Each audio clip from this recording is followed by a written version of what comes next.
За сайн байцгаана уу. За энэ удаагийнхаа лайв бичлэгийг Чехийн тухай лайв бичлэгийг үргэлжлүүлж байна. Өнөөдөр сайхан амарцгаав уу. За зарим албан газрууд ажил нь эхэлсэн байгаа бах тий. Тэгээ зарим нь бол амарч байгаа байх. За өнөөдөр бол эсвэл тайдтай ямар ч байсан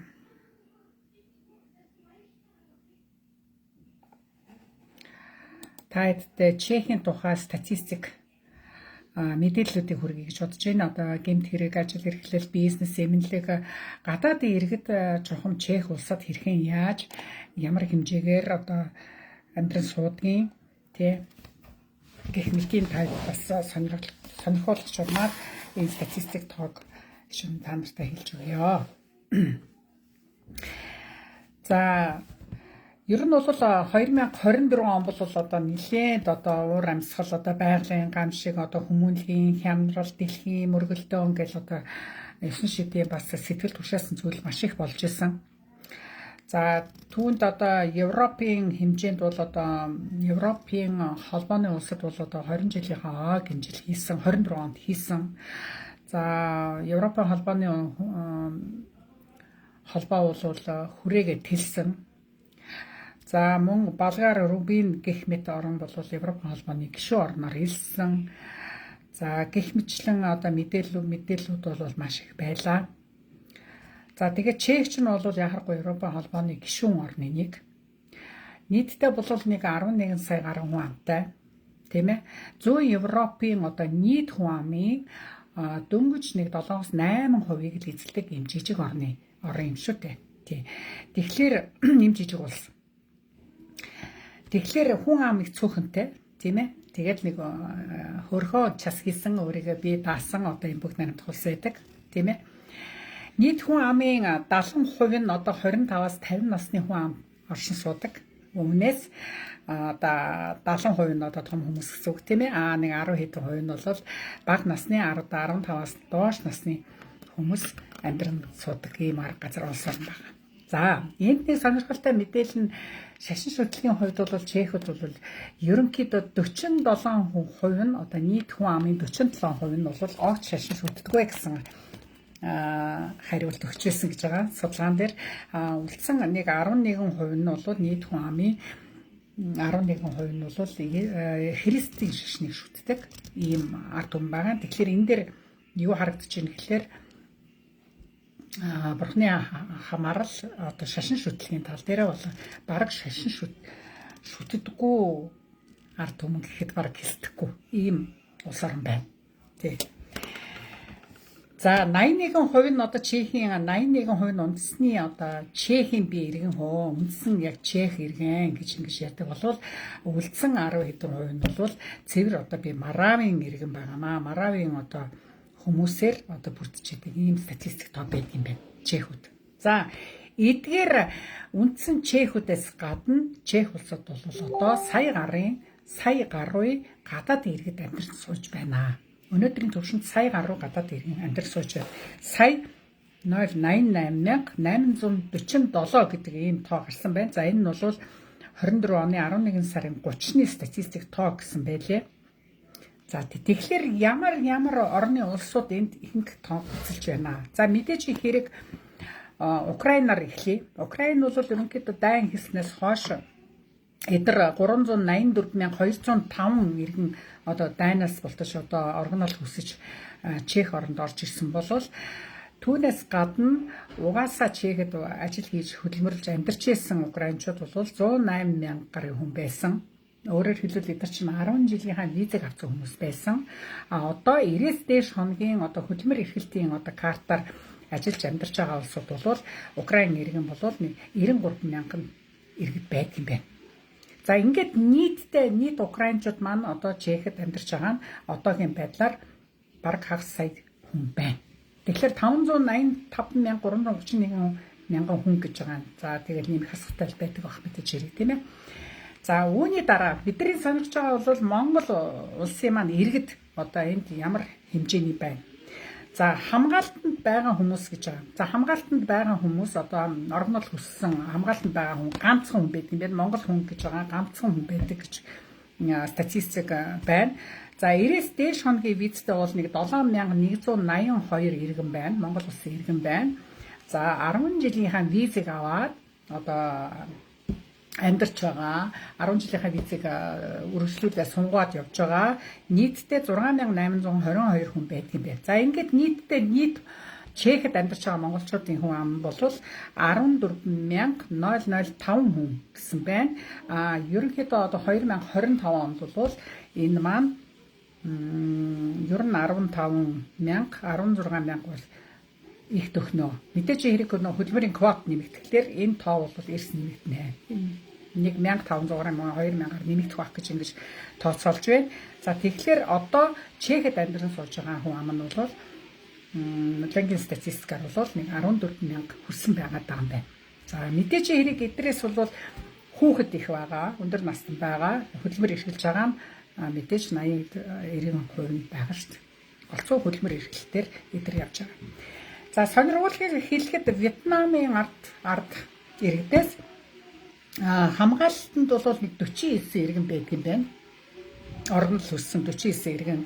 За 90-с дээш хоногийн визтэй нэг 12293 иргэд байгаагаас трал буюу банк оршин суух 10 жилийн визтэй хүмүүс бол нэг 56599 мянган иргэн амьдардаг юм байна. Похост Чехэд бол Германд Чехэд бол Вьетнамд бол маш их байдаг юм байна. 68941 иргэн одоо Чех улсад ажиллаж амьдарч байгаа юм байна.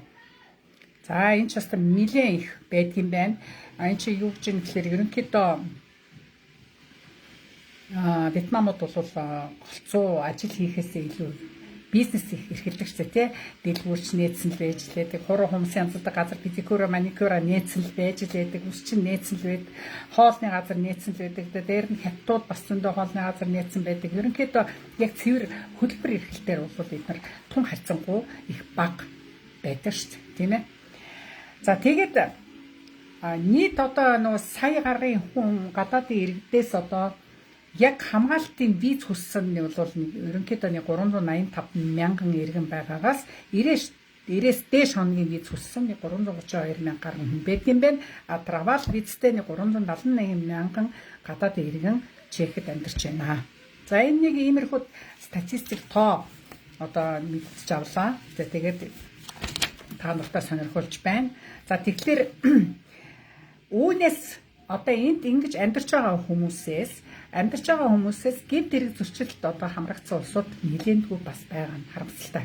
За тэгэхээр мэдээж хэрэг одоо 23 оны 10 сарын 31-ний байдлаар 2114 гадаад иргэдийн хэрэг толбогдсон байгаа.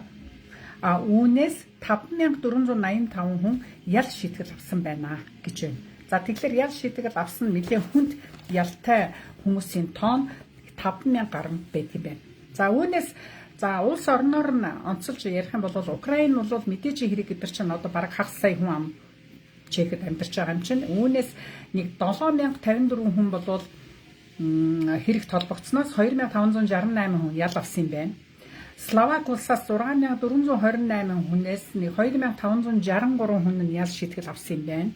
За Польш, Румын бол нэг 1000 хүн хэрэг толбогдсноос нэг 400-аад хүн бол ял шийтгэл авсан гэж байгаа. За ингээд Вьетнам орж байна, Молдов орж байна. За энэ дээр юу гэж харагдаж байна гэхлээр ерөнхийдөө бол гэмт хэрэг зөрчлийн хувьд бол Украины одоо манайхан уунууд гэж ярьдаг ч тийм уунууд бол үнэхээр их толгой цогч явдаг юм байна. Маш их гэмт хэрэг зөрчилд орооцолдог юм байна. Маш их хүн ял шийтгэл авсан байдаг юм байна. Харамсалтай маш өндөр тоо гарч байна. За хүн чих гэж би түрүүн хэлсэн шүү дээ. За тэгээд эндээс харж хахад ер нь Европын холбооны улсад одоо энэ Словак, Польш, Румын, Молдовын ямар хэрэг зөрчилд орж байгаа нь энэ дээр харагдаж байна. Энэ статистикээр миний бодлоор бол ерөөсөө эхний 10-т бол Азийн орноос ганцхан Вьетнам орсон байна шүү дээ. Аз болж манай монголчууд маань байхгүй байгаа. Энэ үнэхээр баяртай мэдээ байна. Манай Монгол бол эхний 10-т бол байхгүй байгаа юм байна. Энэ бол үнэхээр баяртай. Манайхан бол ажил төрлөө хийгээд мөрөөрөө момончлоод ингээд явж байдаг болтой нэг онц ноцтой ял авсан эхний 10-ын рейтингт бол байхгүй байх юм байна. Энэ бол сайн байна. Маш сайн байна гэж харагдаж байна. За тэгээд яг энэ гэмт хэрэг зөрчлийн талаар одоо энэ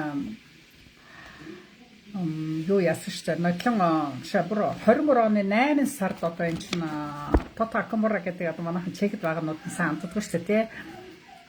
Япон залуу Америкт гаралтай юм Япон залуу гэдэг те. Тэгээд энэ Тотакамура бол депутат хүн шүү дээ. Тэгээд депутат хүн за тэгээд Чехийн гэмт хэргийн талаар нэг Прима телевизээр те бүр мэтгэлцгийн зохион байгуулад тэрийг нэг дотоод явдлын яамны сайт Витар Кушантай хоёулаа халц мэтгэлцэн явуулаад тэр маш сонирхолтой мэтгэлцэн болсон.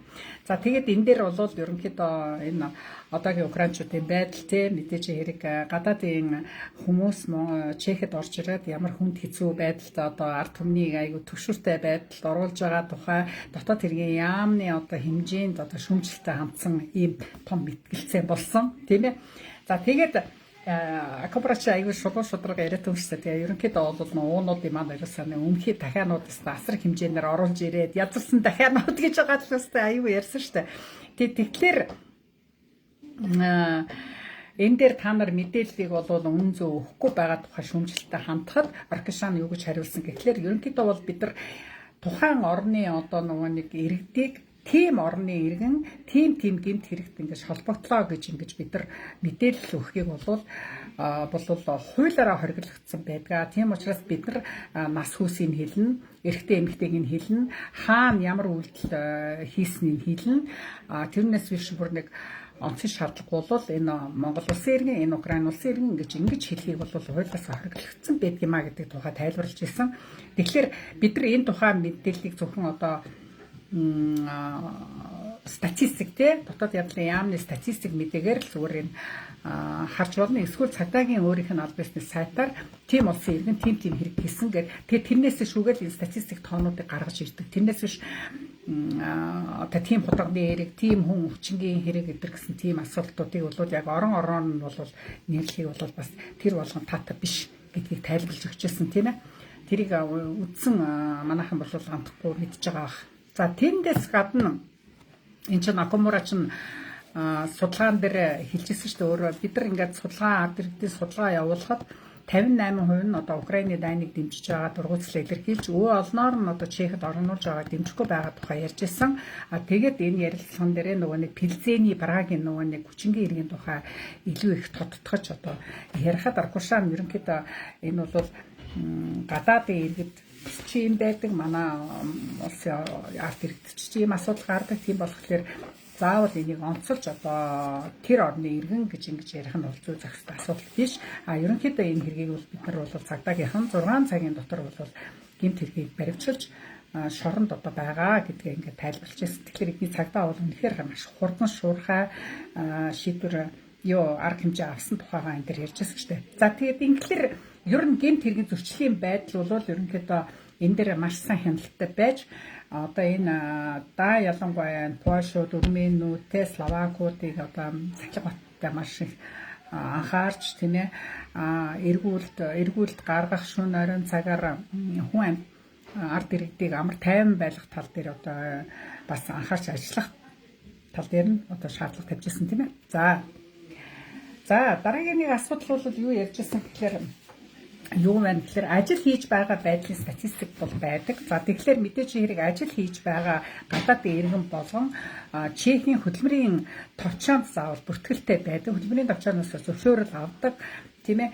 За тэгэхээр нийтдээ 823,945 гадаад иргэн одоо Чех улсад хөдөлмөр эрхэлж байгаа юм байна. За үүнээс 404,000 гаруй иргэн болохоор зөвхөн одоо 49.1% гэж байгаа. Европын холбооны улсаас одоо ирж ажил хийж байгаа юм байна.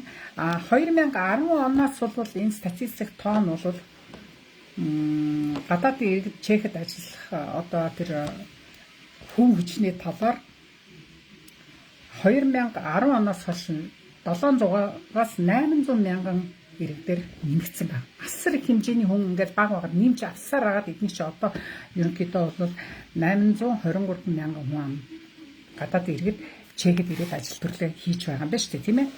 За тэгээд Ушаад Працад бүртгүүлсэн хамгийн ихээр одоо хөдөлмөрийн товчоонд бүртгүүлсэн орноор бол мэдээж Словак орно. За мэдээж хэрэг Польш орно, Өрмийн орно, тийм ээ. За 3 дахь орноос бол мэдээж хэрэг манай Монгол орно. За Монгол бол 8453 иргэдийн өргөдөл ирсэн гэж байгаа. За Вьетнамаас нэг 18000, Энэтхээс нэг 6000, Филиппинээс нэг 6000 гаруй хүмүүсийн өргөдлөд ирж шийдвэрлэгдсэн байдаг юм байна. Тэгэхээр энэ Ушаад Працын статистик бол яхахгүй бодиттой аль биесны одоо ийм мэдээлэл байгаа шүү дээ. Мэдээж хэрэг тийм ээ. За ажилд хийжсэн ч ажлаас салгацсан ч гэсэн бүх мэдээллүүд хөтөлбөрийн товчоо дотоод явдлын яам эдгээр чинь бүх яамтууд чинь хоорондоо уялдаатай ажил бүх юм энэ компьютер систем дээр ингээд шивгдээд ингээд бүх мэдээллүүд цэгцтэй явдаг шүү дээ. Энд дээр бол асуудал байхгүй байна. За хамгийн ихээр ажилд авсан хотоор бол одоо Прага, Алтан Прага мэдээж хэрэг орно. За Прага бол угаасаа Чехийн нийслэл, за тэгээ маш их хүн ам оршин суудаг. За тэгэхээр Прагад бол одоо гадаад ажилчдын үндсэндээ 30% нь Прагад ажилладаг юм байна. Гадаад иргэдийн 30% нь Прагад ажилладаг юм байна. За түүний дараа Среднический край буюу Чехийн дундад аймаг орж байгаа юм байна. Чех дундад аймаг орж байгаа юм байна. За тэрэнд нөгөө нэг манайхны Нюрнберг, Котнахара, Колин гэх мэт хотууд байдаг шүү дээ, тийм ээ. Прагтай их ойрхон. За эдгээр бол нийтдээ гадаад иргэдийн 17.2% ажилчид ажиллаж байгаа юм байна. За Пилзен бол асар том сайхан том аймаг байдаг тийм Пилзенский. За тэд бол мэдээж хэрэг бас 9.5% гадаад иргэд ажиллаж байна. Энд чинь нөгөө нэг маш их агентуртай дээр нь маш их үйлдвэрийн одоо зон байдаг учраас гадаад иргэд тэнд их байх нь зүйс нь хэрэг. Тийм маш их машины одоо машины, компьютерийн, Panasonic, телевизорын ч одоо том үйлдвэр байдаг шүү дээ, тийм ээ. За тийм. За тэгээд Ихоморовский край гэдэг нь одоо манай ч хоод Чехийн нөгөө Борно хот. Борно ч маш том хотуудын нэг нь тооцогддог. За тэгээд Борно, Буланско, тийм ээ, Хомутов гэдэг одоо Ихоморовскийн аймаг гэж явдаг. Тэр аймагт бол ойролцоогоор нэг 11% одоо гадаад иргэд ажилладаг юм байна. За хамгийн бага гадаад иргэдэн суурьшиж байгаа, ажиллаж байгаа хотуудаар бол Олмоц, Зелин, Высочный тойрогнууд ордог юм байна.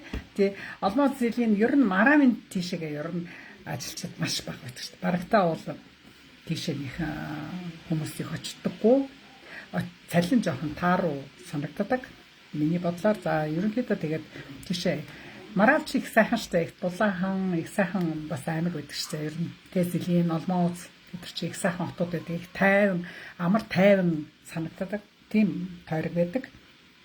За тэгэхээр тийшээгээ бол гадаад ажилчид нь ажиллах нь хайцангууд бага байдаг юм байна. За гадаад иргэд ажил хийхин хажуугаар хуваарь хөдөлмөр эрхлэх асуудал бол чөлөөтэй байдаг. Чехэд бол за чи гадаад хэлтэй, чи за нэг дуудлага орж ин тий. За чи хэрвээ гадаад хэлтэй чи тухайн хуваарь хөдөлмөр эрхлэхийн ном дүрмээр нь зөвшөөрлийг аваад ингээд ажиллах юм бол чехүүдтэй адилхан мөр зэрэгцэн патниканы хийх бүрэн боломжтой байдаг тийм ээ.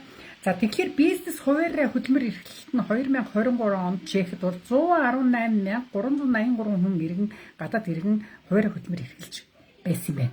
За тэгэхээр энэ болохоор 2022 оноос бүр 6 дахин их хүмүүс бизнес руу орсон байна. За тэгэхээр энэ бол бас сайн үзүүлэлт гэж үзэж байна. Ягаад гэвэл бизнес эрхлэх гэдэг бол бас Чехэд бас их бас л эдийн засгийн хувьд бас их том нөлөө бүхий платформ байдаг тийм ээ.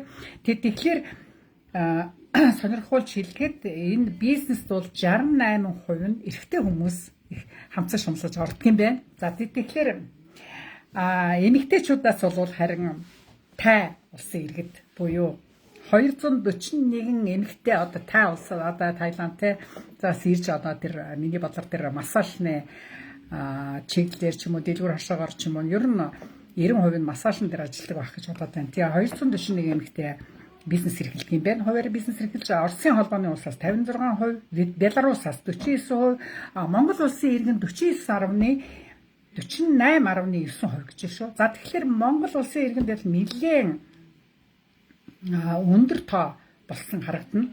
Тэгэхээр манайхан одоо хуваарь бизнес эрхлэх тал руугаа илүү төлхөө бас хүчтэй ороод ирсэн юм уу гэж ингэж харагдаж байна надад бол. Маш сайн байна. Би бол энийг өөрөөсөө маш сайн байна гэж. Яагаад заавал Вьетнамууд, яагаад заавал Хятадууд бизнес хийгээд монголчууд дандаа хар ажил хийж явах хэрэгтэй юм бэ? Яг үүндээ хэлэхэд. Тийм ээ. Тэгэхээр бид нар ч оюунаараа, бодлороо, одоо монгол генээр, цусаараа патниканы хийж одоо мөр зэрэгчил бусад Европын одоо стандартаар ингээд ажил хийх одоо тэр чадамж нь байгаа цагт бид нар нэгэн та 10 жилийн виза авсан л бол хамцаагаа шумлаад тэр бизнес руу орох нь маш зүйтэй асуудлын нэг л гэж бодоод байна. Юу чадна уу тэнийгээ сайн хий. Тэр л таны амжилт шүү дээ. Тийм ээ. Тийм болохоор энэ дэр Монгол би 48.9% гэхэд би бол үнэхээр бас сайн байна гэж ингэж харагдаж байна. За тэгэхээр дэлгүүрээ ажиллуулж гэнэ үү, тийм ээ. Одоо машины юу хийж гэнэ үү, таксинд явж гэнэ үү, өсчин хийж гэнэ үү, эдгээр чинь бүгд л одоо хуваарь хөдөлмөр эрхлэх ажилтны одоо сфера одоо тэр платформ руу гүгээд орсон гэсэн үг байхгүй. Тийм ээ. Маш сайн байна. Баяр хүргэе. Бизнес хийж байгаа чихэд хүмүүстээ би баяр хүргэж маш том амжилт хүсмээр байна. 2025 онд дайн татвар тооцооныхоо судалгааг сайн хийгээрэй. Тэрийг маш сайн хийгээд ингээд ном дүрмээр нэгэд яваад асуудал байхгүй. Нийгмийн даатгал, эрүүл мэндийн даатгалаа сайн төлөөд яваад байхад юус асуудал байхгүй. Тийм болохоор бизнесийн хувьд бол манайхан бол энэ дээр бол асуудалгүй бас хилтэй байх хэрэгтэй мэдээж хэрэг тий нийгэм нээждэг заавал Европын стандарт шаарддаг тийм ээ. Тэгэхээр хуваарь хөдөлмөр эрхлэгчид бол 3852 крон жишээлбэл нийгмийн даатгал төлжсэн бол одоо 4759 крон төлдөг болно. Тийм ээ. За эрүүл мэндийн даатгал харьцангуй бага нэмэгдсэн тийм ээ. 175 кроноор нэмэгдэж байгаа. Сард 3143 крон та төлөөж явах юм бол та хуваарь хөдөлмөр эрхэлж байгаа хүн өөрийнхөө эрүүл мэндийн даатгалыг төлөөд байна гэсэн. Нийгмийн даатгал бол нэлээд нэмэгдсэн. Тийм нэмэгдсэний хэмжээр та орлогоо илүү сайн болгож ингэж цаашаа явах баха. За ер нь бизнес эрхлэгчдийн хувьд бол их шин яг өөрийнхөө ойлгож мэдсэн, уншсан зүйлээ хайдтай тусад бас нэг лайв хийж ярьж өгч өгье гэж бас санаа орж ирж байна. За тэгэхээр бизнесийн тухай болоод хэдүүлээ дараа бас ярьж хүрч болно. Хуваарь бизнес эрхлэх тал дээр хэдүүлээ дараа нэг сайн тухтай ярилцъя гэж ингэж бодлоо. За сүүлийн жилүүдэд Европын холбооны улс ихэрч Европын холбооны улсаас хүмүүс ихэрж чехэд бизнес эрхэлж байгаа юм байна. За үүн дээр жишээлбэл Словакаас бол 24 мянган иргэн ирж бизнес эрхэлж байгаа юм байна. Маш их ирсэн байна тий. За Германаас 3,000 гаруй, Румынаас 3,000 гаруй, Украинаас 34,000. За мэдээж хэрэг дээр нөгөө нэг янз бүрийн орж ирсэн хүмүүс ч одоо бизнес эрхлээд эхэлсэн юм уу мэдгүй эсвэл хуучин байсан улсууд нь хийж байгаа юм уу? Ерөнхийдөө бол энэ эдгээр орны улсууд бол бизнесийн хагараг эхэлсэн стартап хийсэн ингээд явж байгаа юм байна. За тэгээд эднэрийн гол одоо фокуслж байгаа ямар хот байна гэхлээр Прага байна. За нэгдүгээр Прага байна. За Прага бол мэдээж хэрэг патниканы ихэд маш тохиромжтой хот. За тийм хүн ам их төвлөрснөрөөж орлого зарлага ихтэй байдаг. Гэхдээ нэг сүрэг юм нь жоохон байрны түрээс жоохон үнэтэй байдаг. Тог цаглаа үнэтэй байдаг тийм асуудал гардаг бах. За тэгэхээр Прагад бол нэг 42% одоо гадаад иргэд одоо патниканы эрхлэх одоо байршлага сонгодог юм байна. Түүний дараа Средний Чешский край гэж орж ийн. Тэгээд гуравт нь бол Ехамаровский край, тэгээд дөрөвт нь Устецкий край ордог юм байна. За ингээр ерөнхийдөө бол бизнес чиглэлээ одоо гадаадынхан юу хийж байна?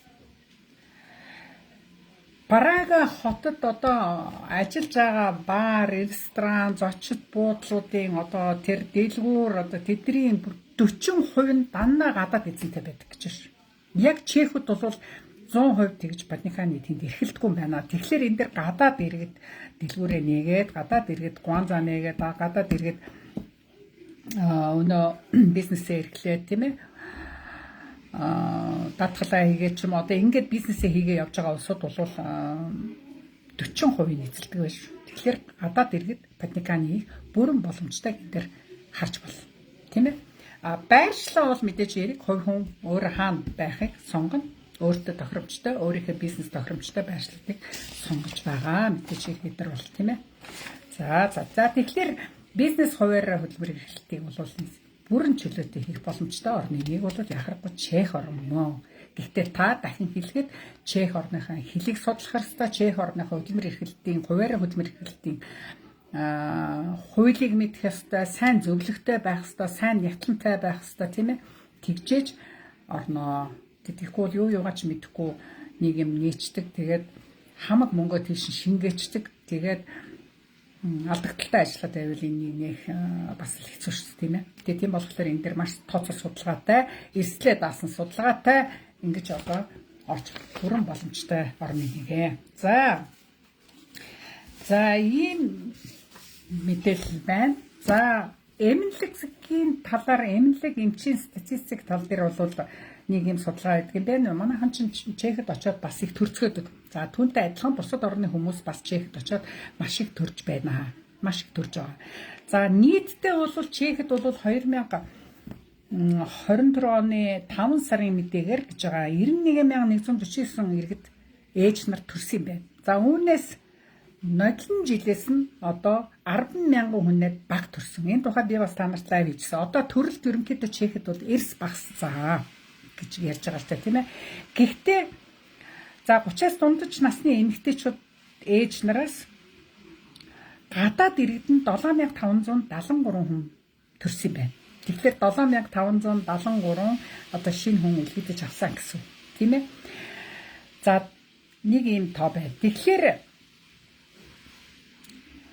одоо Монгол иргэд нь хэд төрсөн энийг бол одоо мэдээлэл бас байгаа л бах. Би бол бас олсонгүй. Мэдээж манай элчин сайдын яамн дээр энэ мэдээлэл бол мэдээж хэрэг байгаа, тийм ээ. За Чех иргэн болох асуудал бол бас боломжтой байдаг. Тэгэхээр Чехийн иргэн бол 2024 онд 6453 он Чех иргэн болсон юм байна. Чех иргэн болсон юм байна. Тэгэхээр Чех иргэн болох тухай яаж Чех иргэн болдог тухай хичээхэн бас бичлэг энэ YouTube дээр блог дээр байж байдаг. Тэгэхээр тэрийг та бас сонирхож сонсно биз, тийм ээ. За тэгэхээр ийм эмнэлэг статистикийн ийм хэдэн тоо танилцууллаа. Та дээр нь одоо ингээд ерөнхийдөө бол гадаад иргэн маш их юм байгаа юм байна. Гэмт хэрэгт холбогддог юм байна. Ажил төрлөөс хийдэг юм байна.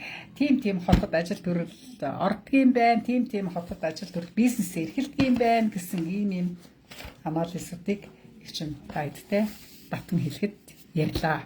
За тэгэхээр ерөнхийдөө бол ямар ч гадаад оронд бол хүн очиж болно. Тухайн орныг маш сайн судалж, тухайн орны хамгийн гол нь хэлийн сайн судлах хэрэгтэй гэдгийг сайн хэлмээр байна. Европын холбооны хончин амарчтай зарим нь ихэнх нь одоо жишээл Румын гэхэд англиар ярьж байна тий. Словакууд бол бараг Чехээр ярихад бол чөлөөтэй бараг ойлгож ярьждаг. Тэднэрт бол ерөөсөө хэлийн асуудлууд бараг байдаггүй тий. 3 дахь орны одоо Вьетнам ч юм уу, Монгол ч юм уу одоо ийм ордууд бол мэдээж хэрэг Филиппин ч гэсэн. За Филиппинчууд бол бараг англиар ярьдаг бах гэж бодож байна. Энэ зун чи би бас Филиппин яваад ирсэн шүү дээ. Яахарахгүй л одоо гадаадд явж ажил хийх ёстой орны нэг юм байна л гэж харагдчихсан шүү. Яг үүндээ нийгмийн байдал одоо тэр ядуусуудын хороол эдрийг харахад бол манай Монголоос хэд дахин ядуу, баяцуул нь хэд дахин баян одоо тийм усуд байдаг юм билээ. Тэгэхээр хэлний асуудал дээр илүү таад маань бас фокуслж ер нь та Чех орныг сонгож л бүртгүүлэхээс өмнө баг Чех хэлнийхээ номыг аваад Чех хэлнийхээ курс суугаад Чех хэлээ сайн сураад одоо ингэж л байхгүй бол хэлтэй бол хөлтэй гэж ярьдаг шүү дээ. Тийм болохоор та нарыг дахин би лайв болгон дээр баг хэлдэг. Тэр болгон орчуулагч нарыг дагаж явахгүй шүү. Одоо Чехэд болон хэл мэдгээсээ мэдэхгүй нэх байна. Шинээр очиж байгаа хүмүүс маш их байна. Хэлгүүгээсээ болоод янз бүрийн асуудал орж байна. За хагас дутуу ойлгосон хүмүүс маш их байна. За тэгээд тэдний орчуулга мэдээж хэрэг бас хагас дутуул байгаа. Тийм болохоор хувь хүн өөртөө итгэж л одоо тэр англи хэлтэй юм бол англи хэлээр сайжруулаад чех хэл мэдгүй чех хэлээ сураад бүр болохгүй орс хэл маш сайн мэдчих байвал бас их зүгээр байна тий. Ингээд явхад бол болохгүй малгаа. Одоохондоо гадаад иргэдэг бол яг хөдөлмөрийн хуулиараа одоо хөдөлмөр улс оронтой хийсэн гэрээнийхээ дагуу ажилчдаа болвол авч байгаа. Өнөөдрийн хувьд бол авч байгаа. Тийм болохоор та хэд маань ажлын гэрээгээр явъя гэсэн хүсэлтэй байх юм бол хандаж болно. Тий. За магадгүй тэгээд яванда бас байдал ямар байхын хэмтгээс төчтгөр бөөмэд тий одоо авч байгаа дээр нь яхаа явъя гэсэн хүсэлтэй явж болж байна. Тийм ээ. За тэгээд очиод бол асуудал одоо хувь үнээс шалгална даа л гэж ингэж хэлээ да тийм ээ. За дараагийн лайв дээр бол чинь та нарт юу ярьж өгөх вэ гэхээр санхүү банк одоо төрөвчтэй холбоотой асуудлыг ярина. Мөнгө санхүүгийн асуудал ярина. 2025 онд ийм өөрчлөлт орох нь байна шүү. Энэ дээр анхаараарай. За тэтгэврт хурдны зам, гар утас, таблет, телевизийн хураамж, эрүүл мэндийн даатгал гэж 9 шидийн юм мэдээллүүдийг та хэдтэй маргаашийн лайв дээр та хэдтэй би ярьж өгье гэж бодож маргааш амжуул маргааш ярьчна. Тийм болохоор энэ мэдээлэл та нарт бас сонирхолтой байх болов уу гэж ингэж бодож байна. За тэгээд та хэдтэй эрүүл мэндийн сайн сайхныг хүсье дараагийн лайв хүртэл баяртай.